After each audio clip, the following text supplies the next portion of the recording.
राजकीय महाविद्यालय सुमेरपुर के सभी सब्सक्राइबर्स को, ये वीडियो देखने वाले और सुनने वाले श्रोताओं और दर्शकों को सीमाचारण का अभिनंदन। मैं सहायक आचार्य स्थानीय महाविद्यालय में।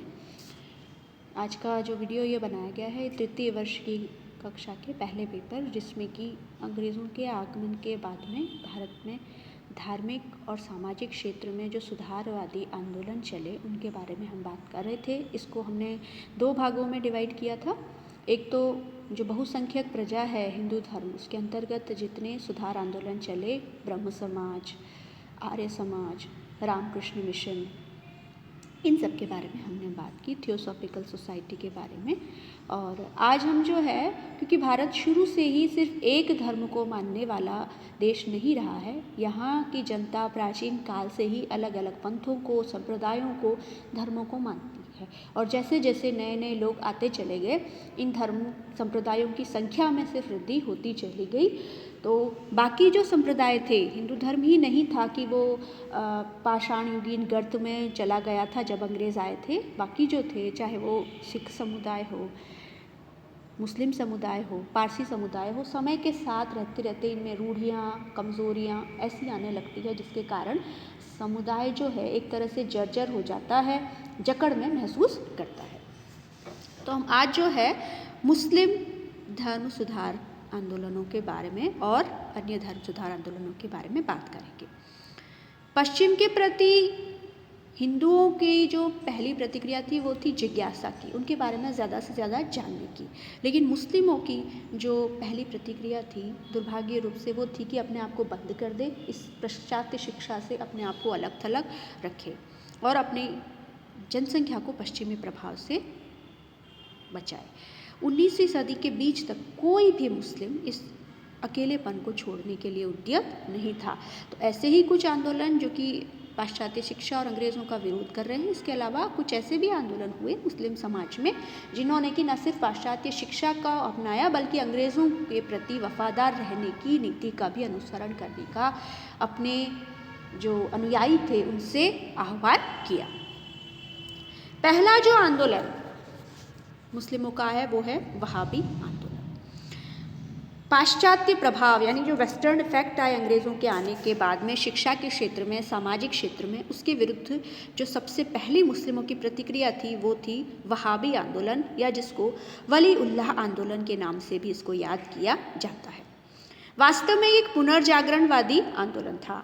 शाह वली उल्लाह 18वीं सदी में भारतीय मुसलमानों के पहले नेता थे जिन्होंने मुसलमानों की बढ़ती हुई गिरावट पर उन्होंने चिंता व्यक्त की। उन्होंने मुसलमानों की रीति रिवाजों और मान्यताओं में जो कुरीतियाँ आ गई थी उनकी तरफ ध्यान आकर्षित करवाया। उनके योगदान के दो अंग थे। सबसे पहली तो उन्होंने कहा कि इस्लाम धर्म जो है इसमें 4 इनके न्यायशास्त्र प्रमुख हैं। एक ही प्रोसीजर नहीं है, क्रिमिनल जो है जुडिशियल है उसका अलग अलग 4 भागों में है कि इन सब में जो है सामंजस्य होना चाहिए। और ये जो 4 भागों में बटे, इसके कारण ही भारतीय मुसलमान आपस में बटे हुए हैं। दूसरा, उन्होंने कहा कि धर्म जो है वो हमारी पर्सनल अंतश्चेतना का विषय है, व्यक्तिक अंतश्चेतना का विषय है। उन्होंने कहा कि कुरान और हदीस के आप व्याख्या करेंगे तो एक विद्वान अलग तरह से व्याख्या करेगा और दूसरा विद्वान अलग तरह के, तो हो सकता है कि ये दोनों व्याख्याएं अलग अलग तरीके से हो। व्यक्ति को अपनी स्वचेतना से और विवेचना के अनुसार ही निर्णय लेना चाहिए। शाह वली उल्लाह के बाद में शाह अब्दुल अजीज़ और सैयद अहमद बरेलवी ने वली उल्लाह के विचारों को लोकप्रिय बनाने का प्रयत्न किया। साथ ही साथ इन विचारों को सामाजिक के साथ साथ राजनीतिक रंग भी इन्होंने दिया।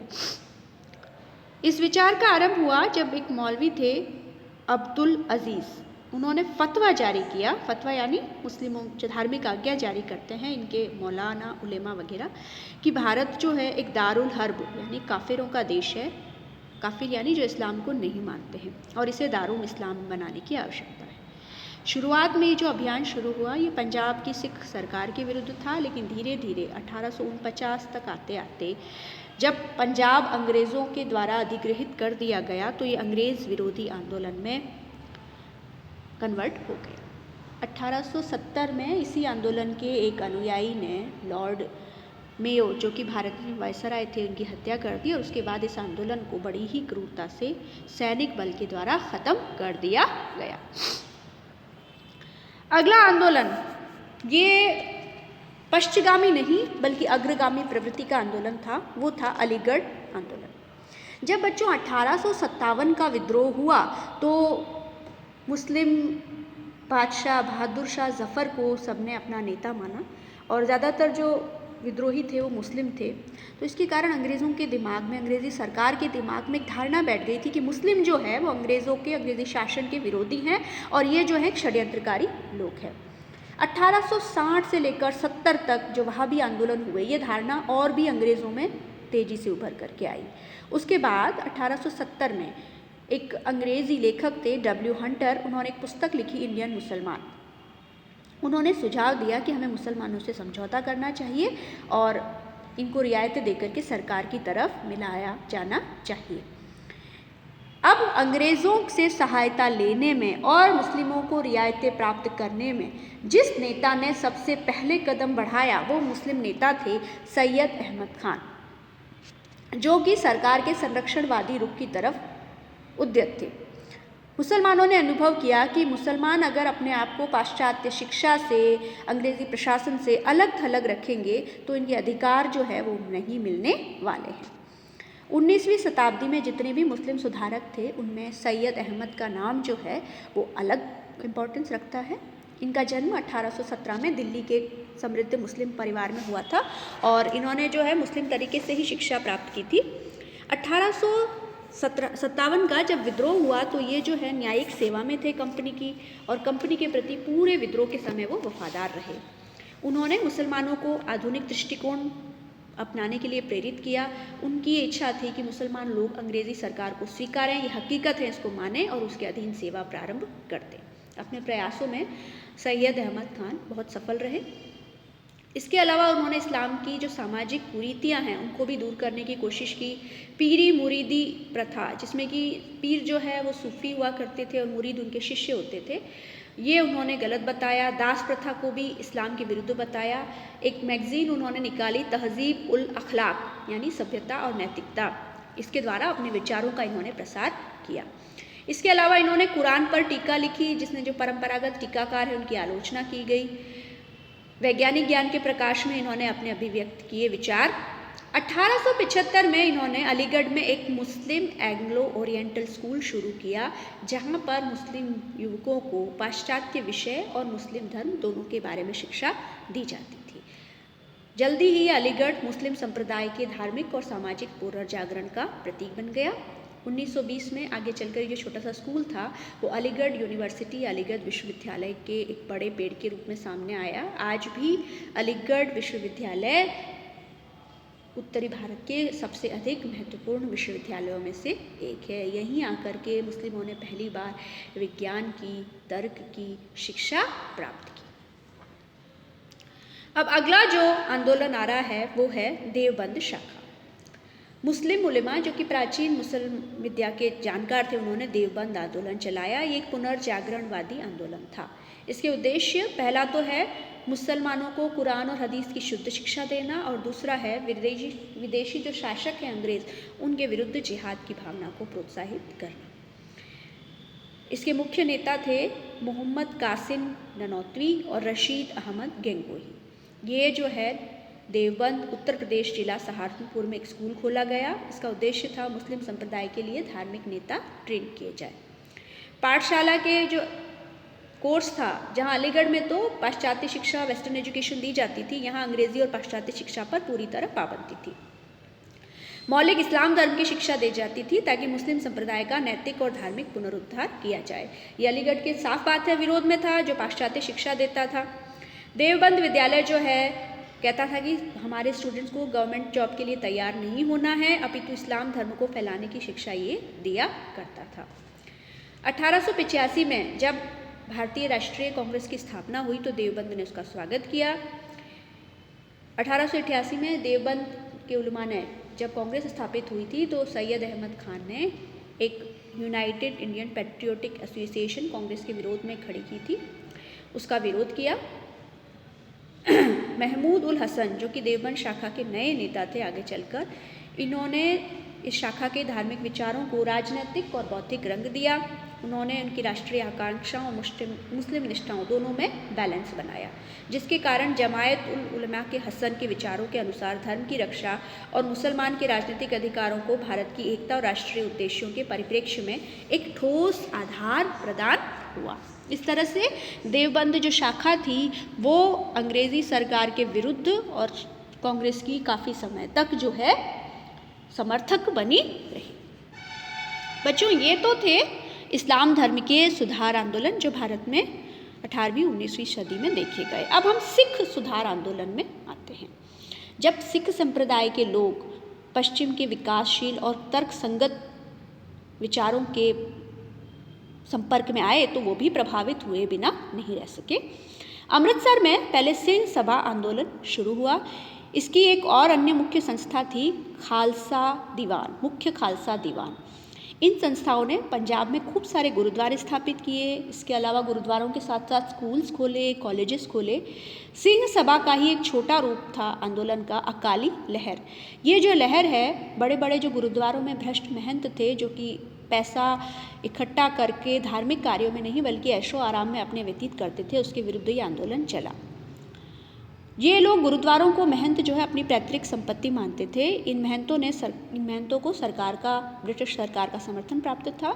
1921 में अकालियों ने गुरुद्वारे में सुधार के लिए एक आंदोलन चलाया, अहिंसात्मक आंदोलन। शुरुआत में सरकार जो इस आंदोलन के विरोध में आई, दमन चक्र चलाया गया, लेकिन आखिरकार इनकी शांतिप्रिय जो मांगें थी इनको स्वीकारना पड़ा। 1922 में इसी कारण सिख गुरुद्वारा एक्ट पारित किया गया और 1925 में इस एक्ट में संशोधन किया गया। ये तो था सिख धर्म में सुधार आंदोलन। अब इसके अलावा हिंदू, मुस्लिम, सिख, इसके अलावा पारसी संप्रदाय जो है वो भी भारत में काफ़ी समय से निवास करता था। ये लोग भी जो सुधारवादी वातावरण की जो हवा पूरे देश में बह रही थी उससे प्रभावित हुए बिना नहीं रह सके।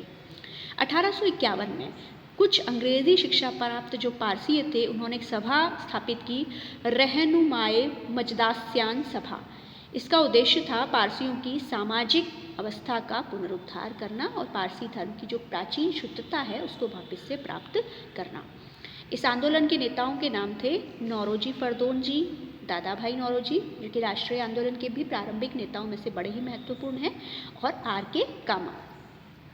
इस सभा के संदेश को पारसियों तक पहुंचाने के लिए एक मैगजीन शुरू की गई, एक पत्रिका शुरू की गई, रास्त गोफ्तार, जिसका मतलब होता है सत्यवादी। मैगजीन का कवर आप देख ही रहे हैं। पारसी धर्म और कर्मकांडों को सुधारा गया, स्पष्ट किए गए इनके नियम। इसके अलावा पारसी स्त्रियों की दशा सुधारने की कोशिश की गई, पर्दा प्रथा की समाप्ति कर दी गई, विवाह की आयु बढ़ा दी गई और स्त्री शिक्षा पर बल भी दिया गया। और धीरे धीरे जो पारसी संप्रदाय के लोग थे वो भारत के सबसे अधिक विकसित पाश्चात्यवादी प्रभावित लोगों के रूप में उभर करके सामने आए। बच्चों, ये जो भिन्न भिन्न धर्म के सुधार आंदोलन थे, अब इनके बारे में थोड़ा सा हम एक ओवरव्यू ले लेते हैं।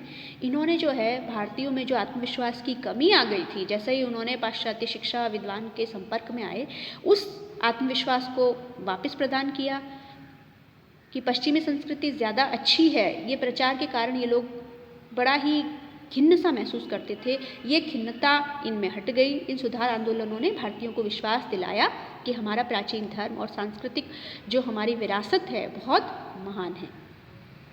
शिक्षित वर्ग को एक अत्यंत आवश्यक और नया व्यक्तित्व भी मिल गया।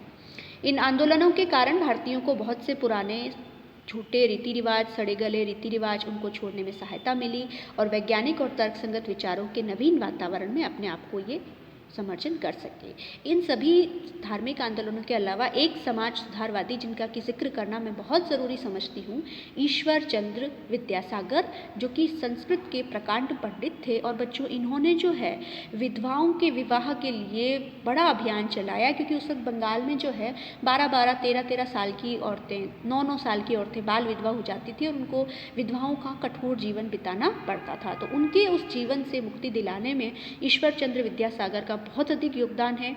इन्होंने न सिर्फ 35 बालिका स्कूलों की शिक्षा के प्रबंधन का जिम्मा लिया, बल्कि विधवा विवाह के समर्थन में बड़ा आंदोलन चलाया, जिसके कारण 1856 में कंपनी की सरकार को विधवा विवाह को कानूनन वैध मानना पड़ा।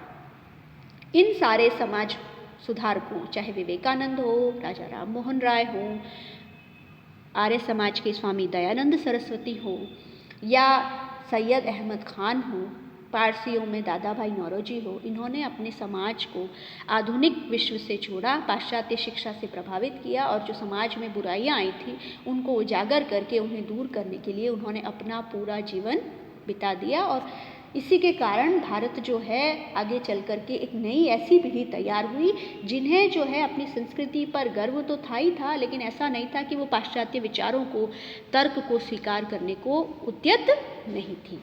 यही इन समाज सुधार धार्मिक आंदोलनों का सबसे बड़ा योगदान था।